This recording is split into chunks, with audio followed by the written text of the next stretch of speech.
But those of us who knew Sabu know he wasn't someone to read and write very often. When he texts, it'd be broken English, and sometimes it's laughable. A lot of times, like, look at this.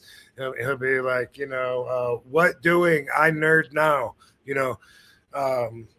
That's why it would be like really hard to translate his book anyway. But every time I do one of these interviews, I keep saying it's a shame that Sabu is going to be remembered by that book, by quotes in that book. Like, they use it as a reference on podcasts and say, well, even Sabu says right here in his book, and then it goes on.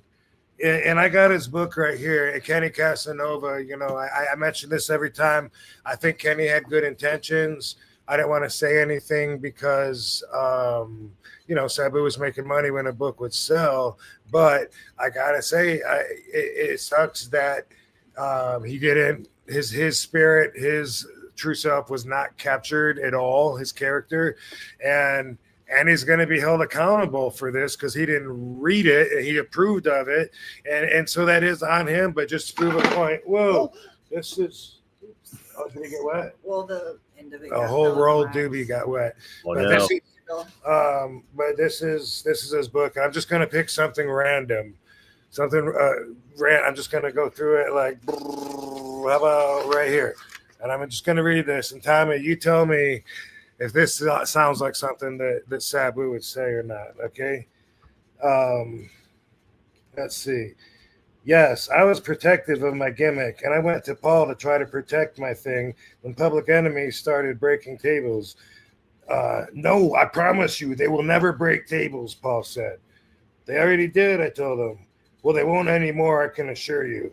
I knew he was bullshitting me. In fact, when I was not on a show, I have been told that he knew he needed my table-breaking gimmick to keep the fans happy. So he would just have the other people break tables. Eventually, I had to just deal with it. I had made tables such a part of ECW that it couldn't just be mine anymore. For a time, people would actually come up to me on a show backstage and ask permission to do table spots. Guys like Dreamer, the Dudleys, Johnny Grunge, they all did. However, after a while, they stopped asking me. Eventually, it got back to Paul that I was mad about watering my trademark spots down, and I think he decided to rib me and try to put a nail in my table coffin altogether. I don't know. Does that sound like some of that sounds a lot more like than I expected? Watering my trademark, I don't think. Right. Yeah. One thing you never say. Listen, dude. Like when we talk about Sabu, like when I saw the graphic, like Terry Sabu Brunk, I was getting anxiety.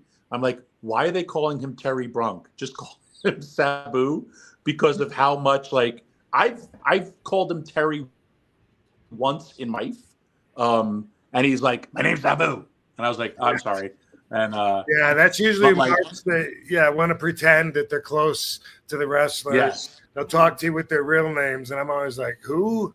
Like, we don't use our real names. But by the way, Sabu. They call him Terrence everywhere. He wasn't even Terrence. He was